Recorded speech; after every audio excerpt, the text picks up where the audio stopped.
Welcome once again to my second video of ultrasound NDT reflection and refractive phenomenon at the interface or at the boundary.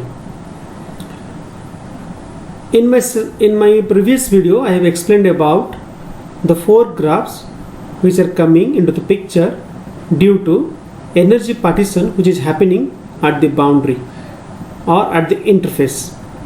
Two of them will represent the refractive medium, shear wave and transverse wave, and the other two of them will represent the reflective medium, shear wave and compressional wave. Now we will discuss in detail what is the logic behind that graph and a little bit of calculations. For that we have to look into some fundamental aspects of energy partition at the interface. So this is a figure which is explaining about the energy partition at the interface, and here you can say there are two mediums are there. One is medium 1, another is medium 2, and here the ultrasound is hitting the surface at an angle of I degree, which is greater than 0 degree with respect to the normal. And here in the second medium, your refraction is happening, and the energy wave is now splitting into two categories. One is compressional wave, another wave is shear wave. Those particles which will vibrate due to the incoming transmitted wave into the second medium along the direction of vibration, they will create compressional wave, and those particles which will vibrate perpendicular to the direction of transmitted wave, they will create a shear wave. For these things to happen, three conditions must be satisfied. First, the incident angle must be greater than 0 degree.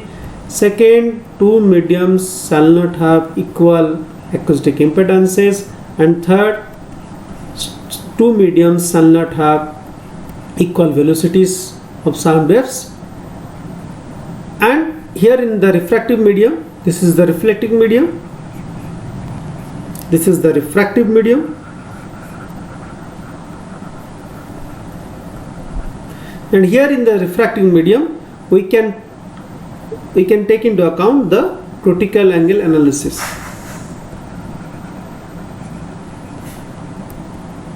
So critical angle analysis will be applicable for the refractive medium. It is also applicable for the reflecting medium with a little bit of difference. Now if we go for critical angle analysis, then there will be a first critical angle and a second critical angle. First critical angle is the angle at which the transmitted or the refracted compressional wave will become parallel to the interface, and the second critical angle is the angle at which the refracted shear wave will become parallel to the surface. In between first critical angle to second critical angle, only shear wave exists in the material. After second critical angle, total internal reflection happens. And if we go for the graph will look like this. This is the graph of Parpex and steel, and these are the two angles of showing first critical angle and second critical angle. If you go to the next slide, then we have the first critical angle as 27.36 degree. This is 27.36 degree, and because it is 20 degrees, that's why it's become 27.36 degree. And second critical angle is 57.1 degree, 57.14 degree is this angle. This is the critical angle analysis with respect to Parpex and steel. Similarly, if we go for the graphs of Parpex and aluminium, we'll have a graph like this.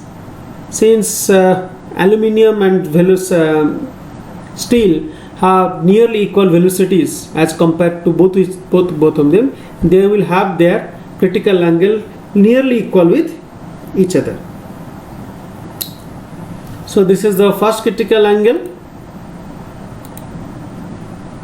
This is the first critical angle of steel, of aluminium with respect to Parpex, and this is the first critical angle. This is the second critical angle. So the first critical angle of Parpex with respect to aluminium is 25.59 degree. So this is 25.59 degree, this angle, and the second angle is almost equal 60.71, but this book has the aluminum velocity a little bit of different as per our conventional considered velocity. That's why it is showing a critical angle of nearly 58 degree. But if we go for most of the calculations, it will come around 60.71 degree or 60 degree. But as per this book, it is coming around 58 degree, 58 to 59 degree. It depends upon how you are taking the velocities of aluminium. It depends upon books to books. Some as per my material is concerned, I have taken aluminium velocity as 6350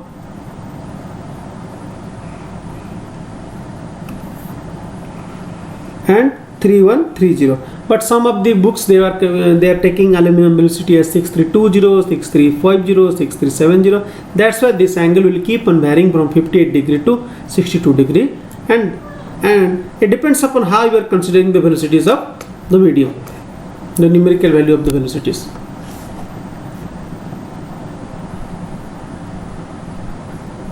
If you go to the next slide, now these are three important graphs of understanding the reflection and refraction phenomenon in ultrasound entity.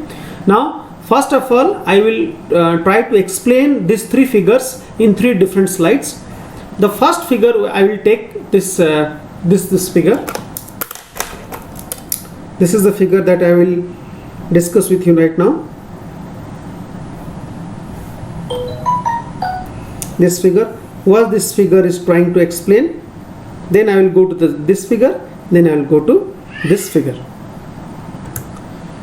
So if I will go to the first figure is nothing but partition of compressional wave energy into compressional wave and shear wave.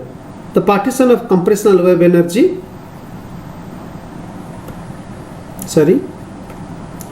the partition of compressional wave energy into compressional wave energy and shear energy. Here an incoming compressional wave which is hitting at an angle of 5 degree with respect to normal is being partitioned into compressional wave energy and shear wave energy in the reflective medium.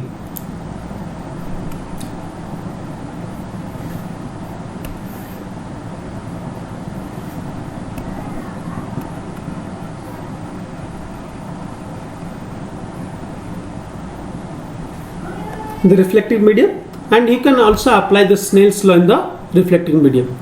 At the point of incidence, when the incidence angle is 0 degree, it means if this C2, this C1 is hitting the surface at an angle of 0 degree, or you can say normal incidence.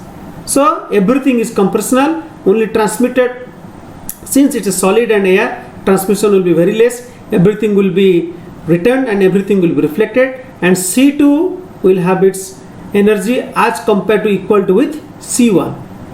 So energy is equivalent to the amplitude. So the amplitude of returning energy and the amplitude of incoming energy will be almost equal with each other. That's why when the angle of incidence is 0 degree, which is analogous to this situation or this point or this point.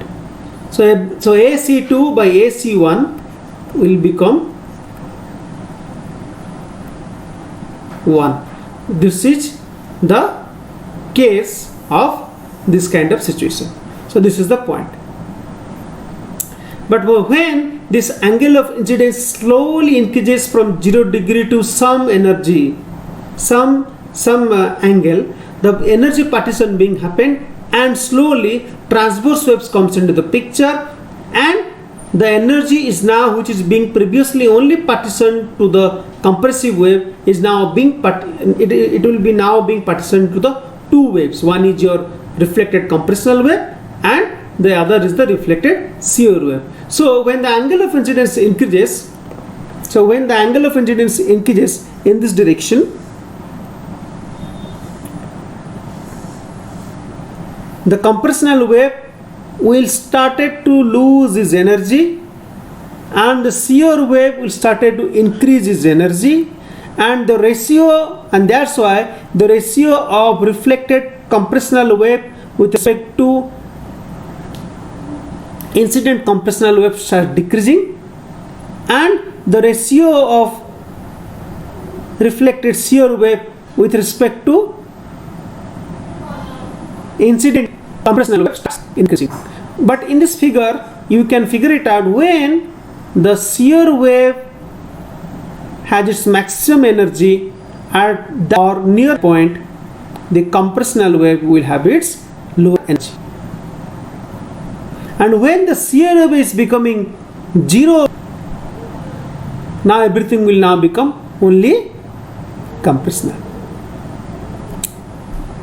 So this figure is trying to explain all these things. So this point explaining this scenario, and whenever the angle of incidence increases from 0 degree to some degree, the compressional wave starts decreasing, as because your shear wave is coming into the picture. Now this graph, this is the shear wave graph, this is the shear wave graph. This shear wave graph exists for some angle, and which is equal to only 33 degree of shear wave. It means the shear wave exists only from 0 to 33 degree.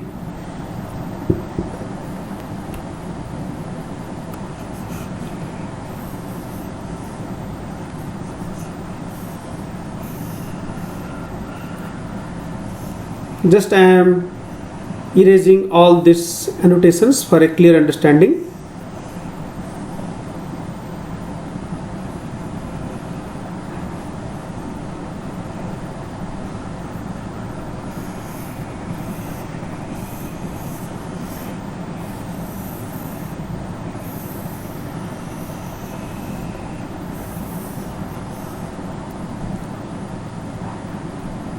The shear wave exists only from 0 to this angle will be a maximum of 0 to 33 degree. When the incidence angle will become almost 0 to 80 degree, something like that. It means when the compressional wave is becoming 0, it's creating an angle 0 to 88 or 89, or you can say 90 degree.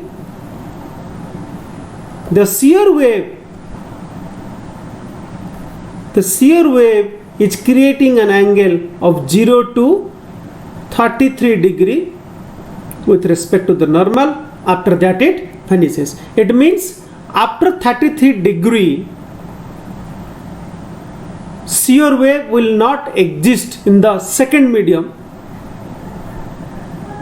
Only compressional wave exists at that point. Now why it is happening so? We will have a discussion in the next slide.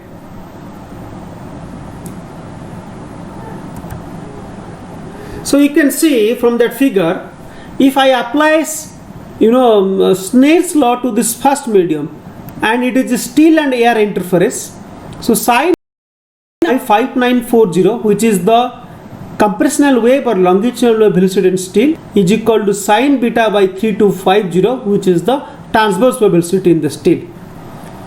Now alpha will be sine of inverse of 5940 by 3250 into sine beta. But the maximum value of alpha will be 90 degree. It means this value can't have greater than, numerical value can't have 1 greater than 1, because sine alpha or sine 90 degree is having a maximum value of 1. That's why this 5940 has to be multiplied by some values of beta for which the product will be less than 3 to 5. We have to remember all these things. If I multiply with 34 degree or 35 degree or 36 degree, the value of this alpha will be greater than 1, which is mathematical error. That's why this beta will be maximum of 3,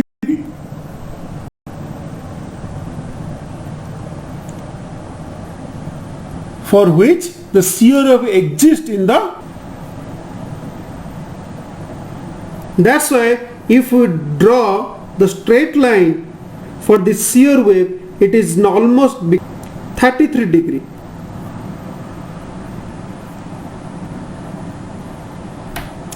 This is the point we need to understand.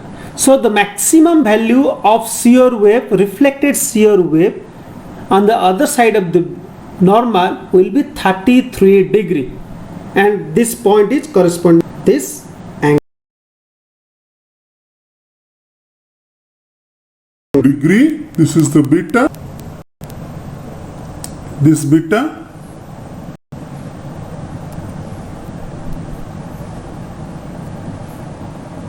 this is the beta, and it is having a maximum angle of 33 degree, because if we go for 34 and 35 degree, mathematical error will come, and alpha simply can't become greater than alpha can't have a value of greater than 1. That's why if you put beta is equal to 33 degree, the value, if you multiply it by 5940 sine 33 degree into 5940, the value will be less than 3250, and we will have a practical mathematical situation. That's why the maximum shear wave angle in the reflecting medium can't be more than 33 degree in the second medium. That's how we have to remember. So this is the, if you go to the next slide,